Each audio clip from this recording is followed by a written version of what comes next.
হাদি ভাইয়ের চলে যাওয়া আসলে বাংলাদেশের পূরণ করা সম্ভব না। হাদি একজনই বাংলাদেশে ছিল, তিনি চলে গেলেও হাজারো হাজি লাখো হাদি আবার বাংলাদেশে দাঁড়িয়ে গেছে এবং দাঁড়িয়ে যাবে ইনশাল্লাহ। হাদি ভাইকে যারা হত্যা করছে, আমার জানা মতে হাদি ভাই চেয়েছিলেন যে বাংলাদেশ ভারতীয় আধিপত্যবাদ এবং কালচারাল ফেসিস্ট যারা, তাদের বিরুদ্ধে তিনি জিহাদ ঘোষণা করছিলেন। তিনি ইনকিলাব মঞ্চের মাধ্যমে কালচারাল ফেসিস্টদের বিরুদ্ধে তিনি দাঁড়িয়েছিলেন, যার কারণে এই কালচারাল ফেসিস্ট ভারতীয় আধিপত্যবাদ এবং বাংলাদেশে তাদের যারা এজেন্ট, তারাই মূলত হাদি ভাইকে হত্যা করেছে। এবং হাদি ভাইয়ের যারা হত্যাকারী, তাদেরকে যারা পালিয়ে যেতে সাহায্য করেছে, প্রত্যেকের প্রশাসনের ভিতরে এবং প্রশাসনের বাইরে যারাই আছে প্রত্যেককে গ্রেপ্তার করতে হবে, আইনের আওতায় আনতে হবে, প্রত্যেকের বিচার করতে হবে এবং বাংলাদেশে আর যাতে কোনো জুলাই যোদ্ধা এভাবে প্রাণ হারাতে না হয়, প্রত্যেক তার জন্য কার্যকরী ব্যবস্থা নিতে হবে। এটা আমরা সরকারের কাছে জোর দাবি জানাই। আমরা এই দেশে ভারতের আধিপত্য কায়েম করতে দেব না। আমরা আর কখনো শেখ হাসিনা এবং তার দূষকদেরকে এই বাংলা জমিতে আসতে দেব না। যদি আসতে হয় তাদের বিচারের কাজ দাঁড়াতে হবে ইনশাল্লাহ, এবং হাদি ভাইয়ের বিচার করেই তারপর আমরা রাজপথ ছাড়বো ইনশাল্লাহ। আমরা হাদি ভাইয়ের চলে যাওয়া মেনে নিতে পারতেছি না। আমাদের সমস্ত বাঙালি জাতি আমরা কেউ মেনে নিতে পারতেছি না হাদি ভাই চলে গেছে, এটা আমরা মানি না। এই ভারতীয় আধিপত্যের বিরুদ্ধে উনার হত্যাকারীকে যেই পর্যন্ত না এই দেশে ফেরত দেওয়া হবে এবং খুনি হাসিনাকে যেই পর্যন্ত ফেরত না দেওয়া হবে, এই পর্যন্ত ভারতীয় দূতাবাস এবং ভারতীয় বাংলাদেশের সকল বিজনেস ভারতীয়দের সাথে বিচ্ছিন্ন করতে হবে বাংলাদেশ সরকারকে, এবং তাদের সাথে কোনো লেনদেন করা যাবে না, কোনো চুক্তি করা যাবে না, সকল চুক্তি বাতিল করতে হবে। যদি এটা সরকার বাস্তবায়ন না করে আমরা আরো কঠোর কর্মসূচি এবং এই অন্তর্বর্তী সরকারকে পতন ঘটিয়ে আমরা গণমানুষের সরকার পুনরায় প্রতিষ্ঠিত করব। এই শূন্যতাটা আপনি প্রশ্ন করছেন, এটা পূর্ণতা পাবে না যদি ইন্টারিম গভর্নমেন্ট থাকে। তাদের কারণে আজকে হাদি ভাই এভাবে শহীদ হয়েছে।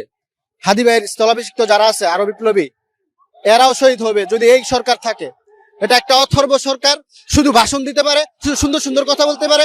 ওই মানুষের এই বাংলাদেশের জনসাধারণ তো একবারে মনে করেন যে সুন্দর একটা কথা শুনলে খুশি হয়ে যায়, অনেক কিছু মানে আশা দেওয়া হলে এটাতেই খুশি। এ শুধু আশাটাই দিতে পারে ইনু সরকার, আর কিছু পারে না। এদেরকে হটায়া আমাদের বিপ্লবী সরকার গঠন করতে হবে। যদি বিপ্লবী সরকার না হয় তাহলে হাদি ভাইয়ের শূন্য কোটা কখনো পূরণ হবে না।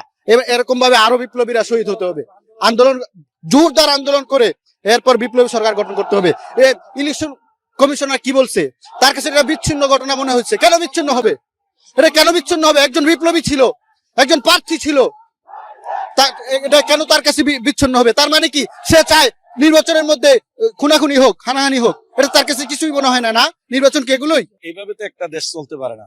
দেশের যে বর্তমান অবস্থা, আইন শৃঙ্খলা পরিস্থিতি থেকে শুরু করে সর্বক্ষেত্রে, এখানে আসলে এটা আজকে না, এই স্বাধীনতার 54 বছরে যারা দেশ শাসন করেছেন, এখানে রাজনৈতিক দুর্বৃত্তায়ন, দুঃশাসন চলেছে আর লুটপাট চলেছে। এখানে আসলে দেশপ্রেম বলতে তাদের মধ্যে কিছু ছিল না। আপনি 1972 সালে শেখ মুজিবুর রহমান সরকার গঠন করে তখন যে গণতন্ত্রকে হত্যা করা হয়েছিল বাকশাল কায়েম করে, এবং লক্ষ্মী বাহিনী গঠন করে যে হাজার হাজার মুক্তিযোদ্ধাদেরকে হত্যা করা হয়েছিল, সেটা আজ পর্যন্ত চলমান আছে।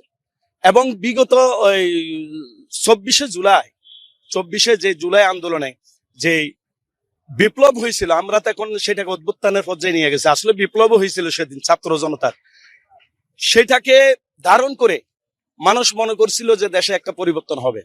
কিন্তু এখানে এই যে রাজনৈতিক দুর্বৃত্তায়ন, যারা আগে থেকেই রাজনীতিকে ব্যবহার করে ব্যাংকের মালিক হয়েছে এবং অঢেল সম্পদের মালিক হয়েছে, সেটা পতিত স্বৈরাচার এবং ভবিষ্যতে যারা স্বৈরাচারী ফ্যাসিস্ট মনোভাব হইয়া আসার লক্ষণ আমরা দেখছি বিগত 14 মাসে বা এই 16 মাসে, সেটা জনগণের কাছে স্পষ্ট। সুতরাং এইভাবে একটা দেশ চলতে পারে না। এখন জনগণকে, আমরা মনে করি জনগণকে আবার জাগতে হবে এখানে। এবং আজকে যে হাদি, সেটা আমার সন্তানের সমতুল্য, কিন্তু আমার মোবাইলে তার একটা ছবি আমি রেখেছি, যে তার মতো একজন, সে আমি মনে করি যে সে দ্বিতীয় ভাসানী বাংলাদেশের। এবং তার হাদির পরে যে ব্যারিস্টার ফুয়াদ, আমরা তাকে দ্বিতীয় সেরা বাংলা মনে মনে করি। এবং হাসনাত আব্দুল্লাহকে দেখলে তো আমাদের সেই আশা জাগে মনে, যে এই ধরনের বিপ্লবী চেতনার ছেলেরা, যাদের মধ্যে কোনো নির্লোভ এবং তাদের সততা এবং সাহস, এটা জাতিকে অনুপ্রাণিত করে। কিন্তু এই যে তাদেরকে হত্যা, হাদিরকে যেভাবে হত্যা করা হয়েছে অত্যন্ত নির্মম ভাবে, একটা পরিকল্পিত ভাবে, আমরা মনে করি এর সাথে ভারত এবং এখানে যারা এই যে রাজনীতি শক্তি, রাজনীতিকে দুর্বৃত্তায়নের দিকে আবার নিয়ে যেতে চায়, তারা আশ্রয় দিছে। এবং বাংলাদেশে আমি যতটুকু দেখেছি, বুয়া নিউজের জন্য এই প্রথম আলোরা যতবার আদালতে ক্ষমা প্রার্থনা করেছে, বাংলাদেশের সমস্ত পত্রিকা মিলে এতবার ক্ষমা প্রার্থনা করে নাই। সুতরাং আজকে এই দেশের মানুষকে সিদ্ধান্ত নিতে হবে যে এই দেশ একটা পতাকা, একজন চেয়ারে একজন মাত্র বসে থাকলেই এটাকে স্বাধীনতা বলে আমরা মনে করি না। সুতরাং যারা বাংলাদেশের স্বাধীনতা সার্বভৌমত্বকে পার্শ্ববর্তী আধিপত্যবাদীর কাছে বিকিয়ে দিতে চায়, তাদের বিরুদ্ধে এই দেশের ছাত্র জনতাকে আজকে কঠিন একটা সিদ্ধান্ত নিতে হবে।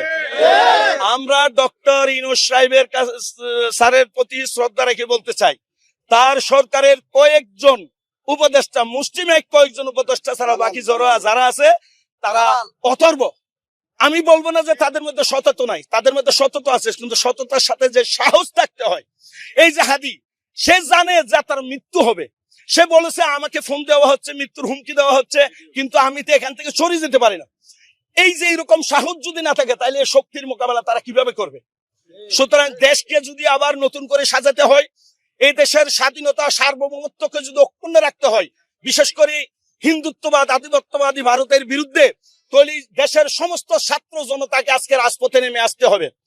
এবং এটা শুধু হাদির মৃত্যু নয়, এটা একটা দেশের স্বাধীনতা সার্বভৌমত্ব, বাংলাদেশের মানচিত্রকে মুছে দেওয়ার একটা চক্রান্ত অপচেষ্টা।